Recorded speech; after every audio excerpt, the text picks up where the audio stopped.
Dans le ventre de la boucle, une nouvelle forme de vie fermente.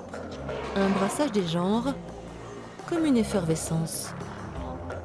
Monter une brasserie au centre-ville de Besançon, c'est pas évident et c'était une opportunité et donc il fallait la saisir, quoi. C'est mieux que le garage du copain? C'est beaucoup plus propre. Bien mon garage à un exemple. Non, mais c'est beaucoup plus propre et puis si on veut faire des choses justement, inviter des gens à venir faire leur bière ici, c'est mieux d'être dans un endroit bien adapté.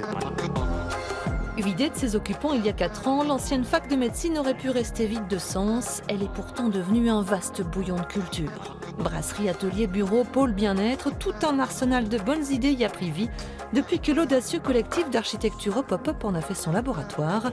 Son but, insuffler de la vie dans un patrimoine désœuvré.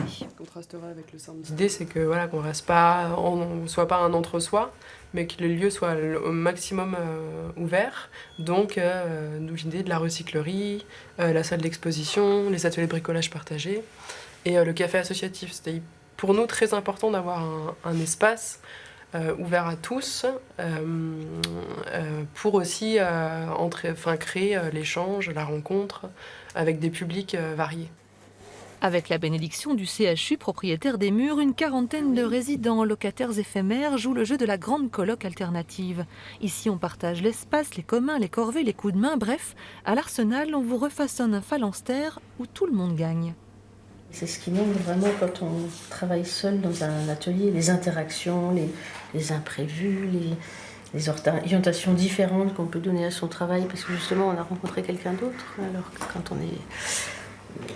on est face à soi-même dans un atelier et tout vient de soi, alors que là les choses peuvent venir aussi de l'extérieur.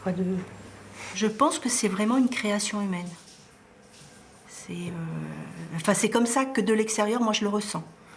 Avec des gens qui se connaissaient peut-être pas obligatoirement tous ensemble, mais des gens qui sont venus parce qu'ils connaissaient un tel, enfin, et ça a fait, je sais pas, je dirais que ça fait une petite ruche, quoi.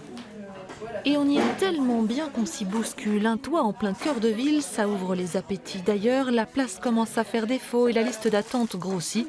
Mais le temps, lui, reste compté, c'est la règle. La vente sonnera la fin de l'aventure. Nous, on est très réglo, on se dit le jour où on devra partir, on partira. Et c'est les résidents qui sont ici qui nous disent mais on ne pourra jamais partir, on a envie de rester ici, qu'est-ce qu'on va faire après voilà. Donc nous, l'idée du collectif de l'association Pop-Up, c'est là, on occupe temporairement l'Arsenal. Après, on pourrait aller dans un autre lieu. À moins que le futur propriétaire ne garde l'idée de la pépinière solidaire. Qui sait, l'Arsenal a peut-être poli la première pierre de la future cité des savoirs et de l'innovation qui doit voir le jour, juste sous ses fenêtres.